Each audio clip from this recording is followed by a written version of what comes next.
작가가 쓴 여행 가는 날이라는 책입니다. 이 서점에 나왔는데요. 보이지 않는 세계라는 그런 막연한 느낌이 드는데 이 책에 보면 이런 내용이 나옵니다. 어느 날 조용하던 우리 할아버지 집에 손님이 찾아왔대요. 책 내용을 좀 소개합니다. 손님이 찾아왔대요. 밤이 꽤 깊은 시각이었어요. 누군가 할아버지 집 문을 두드렸어요. 이제야 왔구나. 기다리고 있었단다. 할아버지는 손님을 반갑게 맞이했어요. 손님이 왔으니 할아버지는 이제 먼 여행을 떠날 준비를 해야 해요. 뽀얀 안개 같은 이 손님은 할아버지가 길을 잃어버리지 않도록 도와주러 왔답니다. 할아버지는 먼저 장롱 밑에 모아둔 동전을 꺼냈어요. 여기는 도둑도 모르는 나만의 비밀 공간이야. 드디어 이 돈을 쓸 때가 됐구나. 라면서 이렇게 시작합니다. 그 이후의 주거리는 또 이렇게 되는데요. 할아버지는 달걀도 삶아서 봉지에 담고 먼 여행이 처음인 할아버지는 뭘 타고 가는지 어떤 옷을 챙겨야 할지 궁금한 게 많았습니다. 손님은 그 옷은 옷도 필요 없고 돈도 필요 없다고 말했는데 먼 길을 떠날 할아버지 마음은 그렇지 않았습니다. 여행지에 도착하면 아내가 마중을 나올 거라는 소식이 할아버지는 수염도 깎고 목욕도 합니다. 또 아내가 좋아하던 양복도 오래간만에 꺼내 입어보고 또 아내가 나이든 자기 모습을 할아버지 못할까 봐서 걱정돼가지고 옛날 사진도 몇 장 챙깁니다. 먼저 출발한 옆집 황씨가 바둑 연습을 열심히 하고 있게 생각하고 바둑책까지 한 장 챙깁니다. 드디어 짐을 다 산 할아버지와 손님은 길을 떠납니다. 아내를 만나면 뭐라고 인사를 하면 좋을까? 도착하면 어머니 아버지도 만날 수 있겠지 생각하면서 가는 길에는 챙겨온 동전으로 통닭도 사가자고 합니다. 오랜만에 함께 둘러앉아 먹으면 눈물나게 맛있을 거라고 생각하면서요. 슬프지 않느냐는 그 질문에 할아버지는 남겨진 사람들이 슬퍼할까봐 그게 미안해라고 말했습니다. 할아버지는 그렇게 먼 여행을 떠났습니다. 우리 그림책 이야기를 줄거리를 좀 나눠보는데요.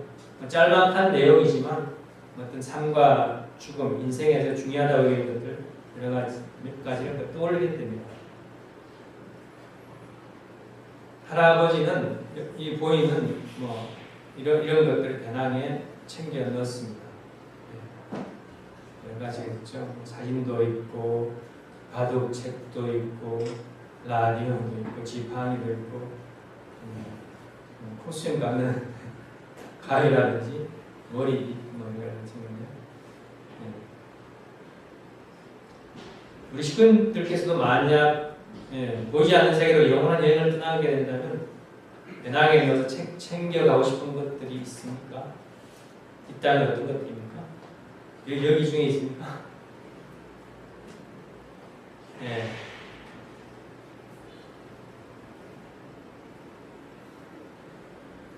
지금까지 보이지 않는 세계로 떠난 여행에 대한 이야기를 나눠보았는데요. 실제로 100년쯤 되는 인간의 생애를 마치는 그날 우리는 어떻게 될까요?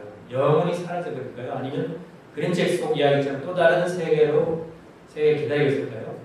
지금부터 그 이야기를 좀 하겠습니다. 지난 시간까지 우리가 살펴본 바에 의하면 하늘을 보니까 인간은 놀랄 만큼 서로 닮아 있습니다. 하늘 보니께서는 당신을 쏙 빼달면 아들과 딸로서 우리를 창조하시기 때문입니다. 근데 한 가지 이상한 점이 있었죠. 하늘 부모님은 아주 영원하신 분인데 인간은 그렇지 못하고 딱 한정되어 있죠.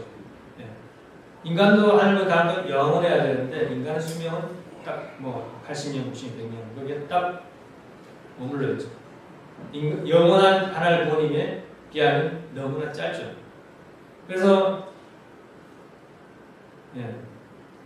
더군다나 우리가 이미 알고 있듯이 정말 눈에 넣어도 아프지 않을 아들, 딸과 함께 오래오래 사랑하며 살고 싶은 그런 심정의 하늘 부모님이라면 더욱더 인간을 하늘 부모님처럼 어떤 영원한 존재로 창조하고 싶으셨을 것입니다. 만약 인간이 이 지구상에서 100년 남짓 살다가 영원히 사라져버리는 존재라면 하나님 부모님께서는 매 순간 전 세계 곳곳에서 죽음을 맞이하는 수많은 그 자녀들과 영원히 이별하는 그 아픔을 겪으셔야 될 것입니다. 그것은 하나님 부모님에게는 너무나도 고통스러운 일이 될 것입니다. 하나님 부모님께서는 자녀인 인간에게 보이는 몸을 선물하고 싶으셨습니다. 사랑과 자연 그리고 세계를 온몸으로 느끼고 경험함으로써 사랑하는 삶을 만끽하기를 바라셨죠. 그런 자녀들 중에 하나님 부모님도 실체적인 사랑의 기쁨을 느끼고 싶으셨습니다. 또한 인간이 보이는 몸으로 보이는 만물을 직접 주관할 수 있기를 바라셨습니다. 하지만 눈에 보이는 존재는 무엇이든지 영원하지 않습니다. 모두 늙거나 낡아갑니다.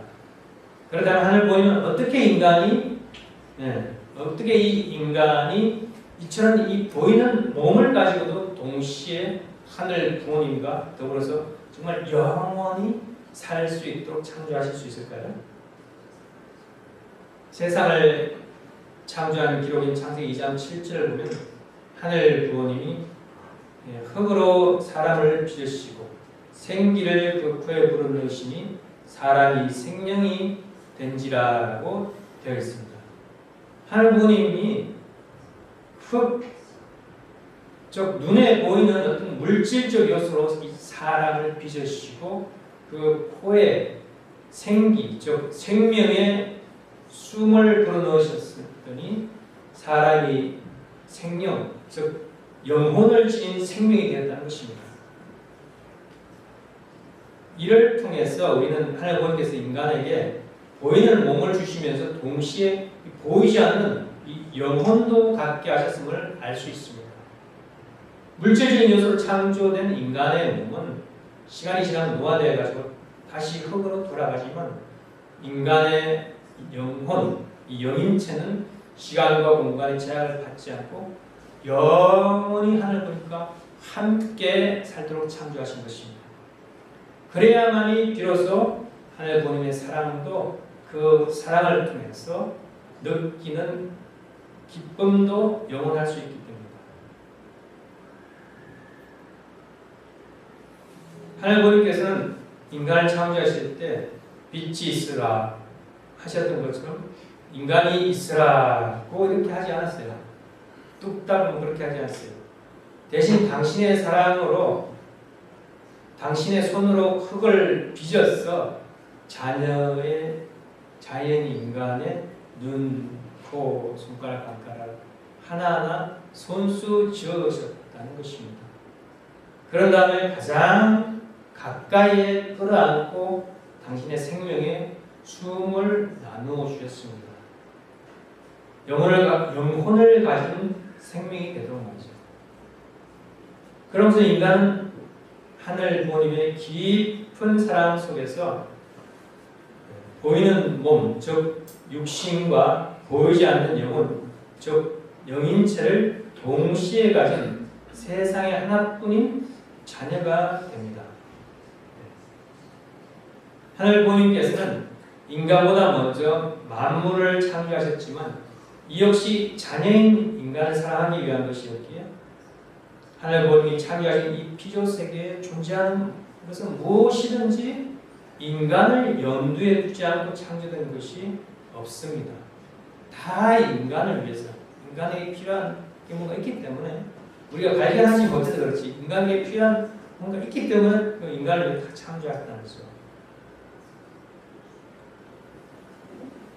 지구는 표면에 지각이 있고 지각 안에 겹겹이 쌓인 지층이 있으며 지하수가 흐르고 단단한 암층 안에 용암이들 마그마가 있는데 이 모습은 마치 인간과 비슷하죠.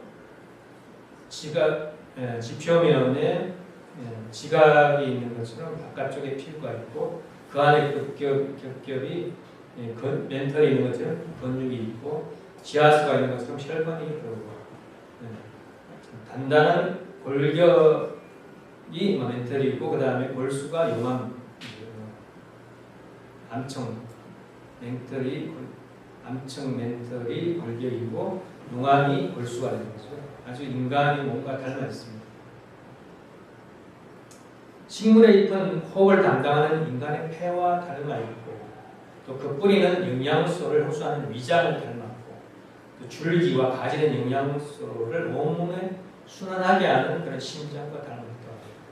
물과 양분이 오가는 도관과 사관, 동맥과 정맥에 닮았고 이외에도 인간과 마음을 서로 닮은 예는 수없이 많습니다.